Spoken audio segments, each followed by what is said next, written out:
নমস্কার বন্ধুরা, সম্পার রান্নাঘরে সবাইকে স্বাগত জানাই। আশা করি আপনারা সকলেই খুব ভালো আছেন। আজকে আপনাদের সাথে শেয়ার করতে চলেছি সজনে ডাঁটা আলু বেগুন দিয়ে রুই মাছের পাতলা ঝোলের রেসিপি। গরমের দুপুরে বেশি রিচ খাবার কিন্তু আমাদের ভালো লাগে না, তাই এরকম যদি রুই মাছের পাতলা ঝোল থাকে তাহলে কিন্তু খাওয়াটা ভালোই হয়। আর এই সজনে ডাঁটাও এই সময় কিন্তু খুবই স্বাস্থ্যের পক্ষে উপকারী। তাহলে আর কথা না বাড়িয়ে মূল ভিডিওতে চলে যাচ্ছি। আমি এখানে 5 পিস রুই মাছ নিয়ে নিয়েছি, আর রুই মাছটাকে আঁশ ছাড়িয়ে ভালো মতন ধুয়ে পরিষ্কার করে নিয়েছি। এবারে এর মধ্যে পরিমাণ মতন নুন আর হলুদ মাখিয়ে রাখবো 15 মিনিটের জন্যে।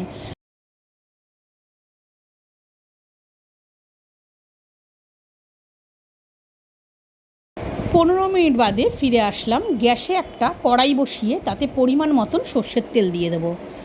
এই মাছটা আমি সর্ষের তেলেই করব।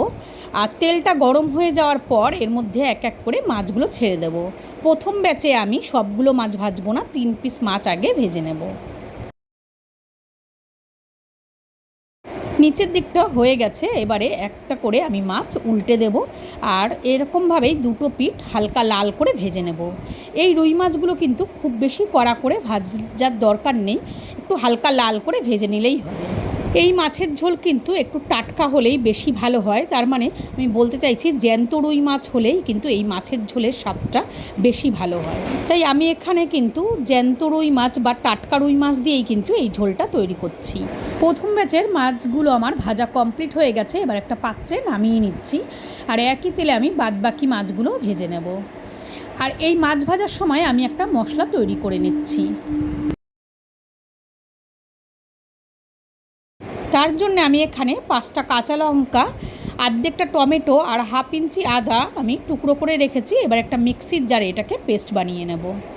আর ওদিকে মাছ ভাজাও আমার কিন্তু কমপ্লিট হয়ে গেছে। ওই মাছের তেলেই আমি কয়েকটা বড়ি ভেজে নেব। তার জন্য আমি 6-7টা বড়ি নিয়ে নিয়েছি। এবারে বড়িগুলোকে আমি লাল করে ভেজে তুলে নেব।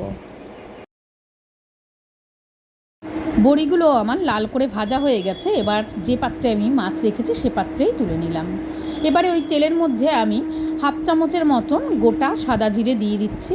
আর জিরেটাকে একটু কয়েক সেকেন্ড ভেজে নিয়ে এর মধ্যে দিয়ে দেবো আমি একটা মাঝারি সাইজের আলু লম্বা লম্বা করে কেটে রেখেছি, সেটা দিয়ে দেবো। সজনে ডাঁটা আর বেগুনটা একটু পরে দেব। মিডিয়াম আঁচে 2 মিনিট আলুটাকে প্রথমে ভেজে নেব। আলুটা যেহেতু একটু শক্ত, তাই আলুটাকে প্রথমে আগে আমি 2 মিনিট ভেজে নিচ্ছি।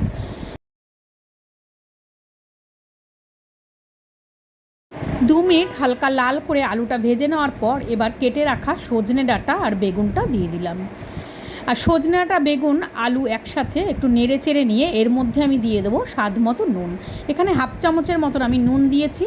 আর খুব সামান্য পরিমাণে হলুদ দিয়ে এটাকে আবারও ভালো মতন ভেজে নেব।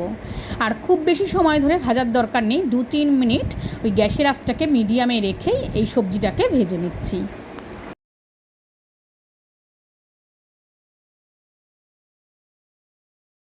সবজিটা ভালো মতন ভাজা হয়ে গেছে। এবারে এর মধ্যে যে আমি বেটে রেখেছিলাম আদা কাঁচা লঙ্কা আর টমেটো, সেই বাটা মশলাটা আমি দিয়ে দেব। মশলাটা দেওয়ার পর ভালো মতন সবজির সাথে মিশিয়ে নেব। তারপর এখানে দিয়ে দেব হাফ চামচ জিরে গুঁড়ো, হাফ চামচ হলুদ গুঁড়ো আর খুব সামান্য পরিমাণে একটু আমি কাশ্মীরি লঙ্কার গুঁড়ো দিয়েছি। তোমরা চাইলে এই কাশ্মীরি লঙ্কার গুঁড়ো নাও দিতে পারো। আমি একটু ঝোলের কালারের জন্য এটা আমি এখানে দিয়েছি। আর দিয়ে দেবো স্বাদ মতো নুন। নুনটা কিন্তু বুঝে দিতে হবে। আমি এখানে সবজি ভাজার সময়ও নুন দিয়েছি, তাই এখানে আমি বুঝেই খুব সামান্য পরিমাণে নুনটা দিয়ে দিলাম। মশলাটাকে এবারে আমি একটু কষিয়ে নেব। তার জন্যে আমি মিক্সির বাটি ধুয়ে একটু জল দিয়ে দিলাম। মিক্সির বাটিতে একটু মশলা লেগেছিলো, তাই মিক্সির বাটি ধুয়ে একটু জল দিয়ে মশলাটাকে ভালো মতন 3-4 মিনিট কষিয়ে নেব। মশলাটা ভালো মতন কষিয়ে নিয়েছি। এবার পরিমাণ মতন আমি এখানে জল দিয়ে দিলাম। আমি এখানে গরম জল ব্যবহার করেছি। আর এই ঝোলটা কিন্তু একটু বেশি পরিমাণেই রাখতে হবে, সেই বুঝেই কিন্তু এই মাছের ঝোলটা দিতে হবে। এবারে ঢাকনা দিয়ে আমি ঝোলটাকে ফুটিয়ে নেব। ঢাকনা দিয়ে আমি 2-3 মিনিট ঝোলটাকে ভালো মতন ফুটিয়ে নেওয়ার পর এবার ভেজে রাখা মাছ আর বড়িগুলো একসাথেই আমি ছেড়ে দেব।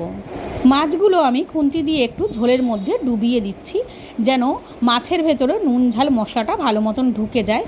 মাছগুলো দেওয়ার পরে আবারও আমি 2-3 মিনিট ভালো মতন ঝোলের সাথে মাছগুলোকে ফুটিয়ে নেব। মাছের ঝোলটা রান্না করা আমার কমপ্লিট হয়ে গেছে। আর এই মাছের ঝোলে কিন্তু গরম মশলা আমার মনে হয় ভালো লাগে না। এখানে কিন্তু ধনেপাতা দেওয়া যেতে পারে, আমার কাছে ছিল না তাই আমি আর দেইনি। আপনারা চাইলে কিন্তু একটু ধনেপাতা দিয়ে দিতে পারেন। আমার এই রেসিপিটা কেমন লাগলো কমেন্ট করে অবশ্যই জানাবেন। আর ভালো লাগলে একটা লাইক, শেয়ার আর সাবস্ক্রাইব করতে ভুলবেন না।